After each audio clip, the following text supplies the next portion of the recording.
নমস্কার, আমি এই মুহূর্তে চলে এসেছি এক গামছা ব্যবসায়ী। তিনি গ্রামে গ্রামে ঘুরে ঘুরে তোমার গামছা বিক্রি করে তোমার বেড়ায়। আর কি বলবো, খুবই অভাব অনটন না হলে মানুষ এই ছোটোখাটো ব্যবসায় লিপ্ত হয় না। আর এনার এই যে গামছা ব্যবসায়ী, তিনি গ্রামে গ্রামে ঘুরে ঘুরে যে গামছা বিক্রি করে তার সম্বন্ধে তিনার কাছে একটু যাচ্ছি, কিছু বক্তব্য উনি তুলে ধরবেন। আজকেকার দিনের ব্যবসা কিরম চলছে সেই হিসেবে একটুখানি কথাটা জানতে চাইবো, যে আজকের এই যে গামছা নিয়ে আপনি দিনে দিনে পাড়ায় পাড়ায় ঘুরে বেড়ান, সেই সম্বন্ধে একটুখানি যদি কিছু বলেন। আচ্ছা, এই যে আপনি তোমার ব্যবসা যে করছেন, তোমার ব্যবসার পরিস্থিতিটা কি চলছে একটু যদি বলেন। এই গামছা নিয়ে বেড়াচ্ছেন, কিরম কি এখন ব্যবসা পরিস্থিতি? দাদা এখন খুবই ভয়ানক পরিস্থিতি।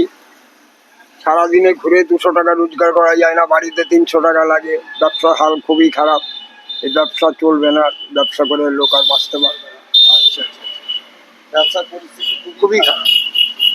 আচ্ছা আচ্ছা, তবুও তোমার এখনকার বর্তমান সময়ে আপনার ব্যবসা কিরকম কি চলছে যদি একটু বলেন। ব্যবসা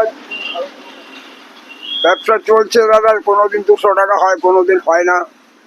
এ দিনে না দিন খাওয়ার মতন, কোনোদিন না খেয়েও থাকতে হয়, এরকম পরিস্থিতি।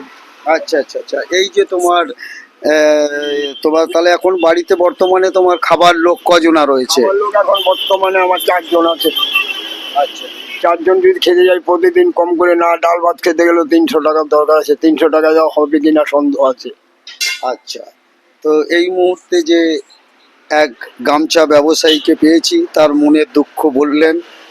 আর এবারে ব্যবসার পরিস্থিতি খুবই খারাপ, সেই কারণে আমি গামছার ব্যবসায়ী, তিনি গ্রামে গ্রামে ঘুরে ঘুরে গামছা বিক্রি করে, সেইভাবে পয়সা কড়ি ঠিক মতন হচ্ছে না, খদ্দের সেইভাবে নেই, সবই দোকানের দিকে ছুটছে।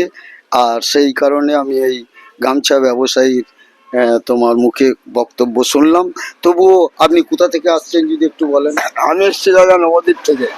নবদ্বীপ থেকে? হ্যাঁ, নবদ্বীপ থেকে এসছি। আচ্ছা আচ্ছা থাক, এই কাজ করে হবে না দাদা, বাইরে চলে যেতে হবে। প্যান্ডেলের কাজে যেতে হয়, রান্নার কাজে যেতে হয়। কি করব, কাজের সংসার চলছে না। আচ্ছা আচ্ছা, সংসার ঠিক চলছে না। ওখানে 6 মাস 3 মাস থেকে যা হয় ওইটাই নিয়ে আবার কিছুদিন চলে, এইভাবে জোড়া তালে দিয়ে চলছে। আচ্ছা, তাহলে বাইরের দিকে কি কাজ করেন? এই বাইরের দিকে দাদা রান্নার কাজ করি, লোকের প্যান্ডেলের কাজ করে, ওদের রান্নার কাজ করি। আচ্ছা আচ্ছা আচ্ছা, ওই পয়সা এনে কোনো রকম সংসার চলছে। ও, তাহলে রান্নার কাজও আপনি জানেন? জানি বলেই তো বেঁচে আছি, নয়তো মরে যেতাম। আচ্ছা আচ্ছা এই ব্যবসায় যা আছে মরে যেতাম এতদিন, রান্নার কাজ না জানি। আচ্ছা আচ্ছা, তাহলে বাড়ি নবদ্বীপ? বাড়ি নবদ্বীপ, প্রপার নবদ্বীপ? গোপালনগর, চরবাবনগর, দক্ষিণ পাড়া আচ্ছা আচ্ছা, আমার গ্রামে। আর একটু নামটা যদি বলেন। আমার নাম সুনীল দেবনাথ।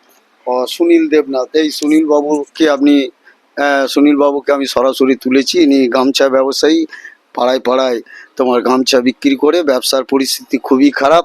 তাহলে বাড়িতে এখন খাবার লোক বর্তমানে কজন? মানে এখন আছে 2 ছেলে আছে, বৌমা আছে, নাতি আছে, আমরা স্বামী স্ত্রী 2 জন। আচ্ছা আচ্ছা, তারা 6 জন লোক। তাহলে এই গামছা ব্যবসার গামছার এখন যা পরিস্থিতি, বেশিরভাগ চলে যাচ্ছেন বাইরের দিকে তোমার রান্নার কাজে। তাহলে ওখানে কি তোমার কোন জায়গায় যাচ্ছেন? আমি যাবো এবার সেকেন্দ্রাবাদে, অন্ধ্রপ্রদেশ। আচ্ছা আচ্ছা, অন্ধ্রপ্রদেশে যাবেন রান্নার কাজে। আচ্ছা আচ্ছা, তবেই আপনার ঘাটতি পূরণ হয় নাকি? ঘাটতি পূরণ হয় না, কোনো রকম খেয়ে বেঁচে আছি। আচ্ছা আচ্ছা আচ্ছা 4 মাস 5 মাস 6 মাস থাকলে ওখান থেকে যে টাকাটা নিয়ে রোজগার করে আচ্ছা কোনো রকম বেঁচে আছি। আচ্ছা, যাই হোক, তাহলে নামটা কি বললেন? সুনীল দেবনাথ। আচ্ছা, এই যে সুনীল বাবু রয়েছেন আমাদের গামছা ব্যবসায়ী, ওনাকে অশেষ ধন্যবাদ জানাচ্ছি। ব্যবসার সম্বন্ধে খুবই খারাপ অবস্থা, গ্রামের দিকে ঘুরে ঘুরে ব্যবসা উনি করছেন, কিন্তু সেইভাবে খদ্দের নেই। হ্যাঁ, তবু উনি চলে যান তোমার বাইরের দিকে রান্নার কাজে, তবুও কোনো রকম চলে যাচ্ছে।